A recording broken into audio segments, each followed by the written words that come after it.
আজ বৃষ্টিস্নাত দিনে আপনারা যারা এসেছেন আজকের আয়োজনে সবাইকে শুভেচ্ছা জানাচ্ছি এবং ঈদ মুবারক। ইংরেজিতে একটা খুব পপুলার কোট রয়েছে যেটা হচ্ছে home is ওয়ের my mother is, অর্থাৎ বাড়ি সেটাই যেখানে আমার মা রয়েছেন।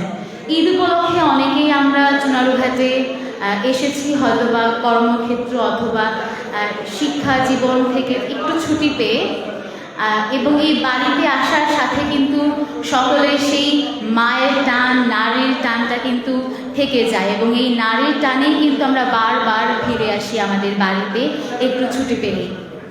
এবার ঈদে আমরা অনেকেই সেরকমভাবে ফিরে এসেছি, আমি নিজেও এসেছি বাড়িতে। তো সেই মা যাদের রয়েছে তারা তো সেই মায়ের যে আন্তরিকতা বা ভালোবাসাটা ছোঁয়া পায়, এবং যাদের নেই অথবা যারা সেই ছোঁয়াটা আর কখনো পাবে না তারাও কিন্তু এই ঈদে বাড়ি ফেরার পর মায়ের যে ভালোবাসাটা রয়ে গিয়েছে ঘরের কোনায় কোনায়, ওই ভালোবাসাটুকু কিন্তু আমরা সবাই অনুভব করি। তাই প্রথমে মাকে নিয়ে একটা কবিতা আপনাদের জন্য নিবেদন করব।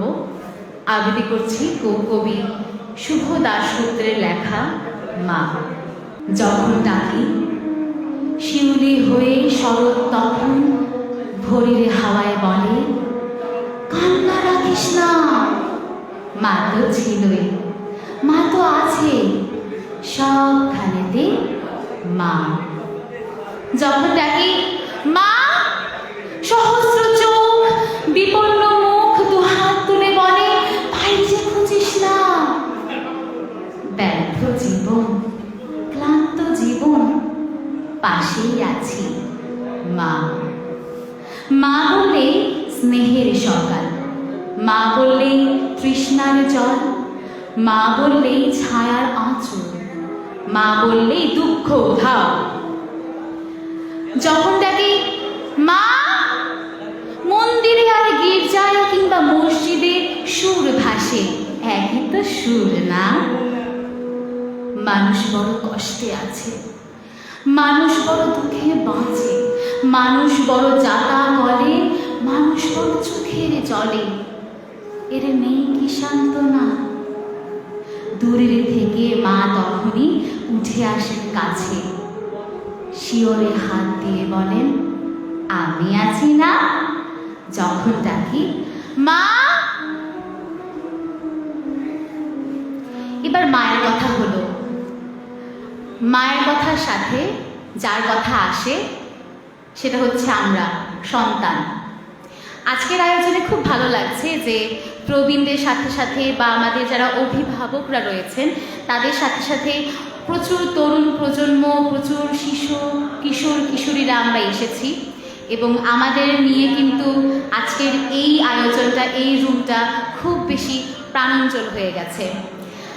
তাই এবার আমার শেষ একটা কবিতা যেটা আমার খুব পছন্দের এবং সেটা আমরা যারা তরুণ প্রজন্মের ছেলে মেয়েরা রয়েছি তাদের জন্য খুব প্রযোজ্য, যেটা আমাদের চোখে হাত দিয়ে দেখিয়ে দেয় যে আজ আমরা আসলে কোথায় দাঁড়িয়ে আছি। এবার আবৃত্তি করছি কবি ভবানী প্রসাদ মজুমদারের লেখা আমার ছেলের বাংলাটা ঠিক আসে না। ছেলে আমার খুব সিরিয়াস, কথায় কথায় হাসে না। জানেন দাদা, আমার ছেলের বাংলাটা ঠিক আসে না। ইংলিশেও রাইমস করে, ডিবেট করে, ওরাও চলে। আমার ছেলে খুব পজিটিভ, অনেক স্বপ্নে ভাসে না। জানেন দাদা, আমার ছেলে বাংলাটা ঠিক আসে না। ইংলিশ ওর গুলে খাওয়া, সত্যি বলছি ওটাই ফার্স্ট ল্যাঙ্গুয়েজ, হিন্দি সেকেন্ড। হিন্দিতে ওর দারুণ তেজ। কি লাভ বলুন বাংলা পড়ে, বিমান ছেড়ে ঠেলায় চড়ে। বেঙ্গলি থার্ড ল্যাঙ্গুয়েজ, তাই এমন ভালোবাসে না। জানেন দাদা, আমার ছেলের বাংলাটা ঠিক আসে না। বাংলা আবার ভাষা নাকি? নেই কোনো চার্মিং বেঙ্গলিতে? সহজ সরল এই কথাটা লজ্জা কিসের মেনে নিতে? English very fantastic, Hindi sweet fantastic, Bengali is glamorous, তাই ওর প্লেস এদের পাশে না। জানেন দাদা, আমার ছেলের বাংলাটা ঠিক আসে না। বাংলা যেন কেমন কেমন, খুবই দুর্বল, প্যান প্যানে, শুনলে বেশ গা জ্বলে যায়, একঘেয়ে আর ঘ্যান ঘ্যানে। কিসের গরব, কিসের আশা, আর চলে না বাংলা ভাষা। কবে যেন ওই বেঙ্গলি ডে, ফেব্রুয়ারি মাসে না? জানেন দাদা, আমার ছেলের বাংলাটা ঠিক আসে না। ধন্যবাদ।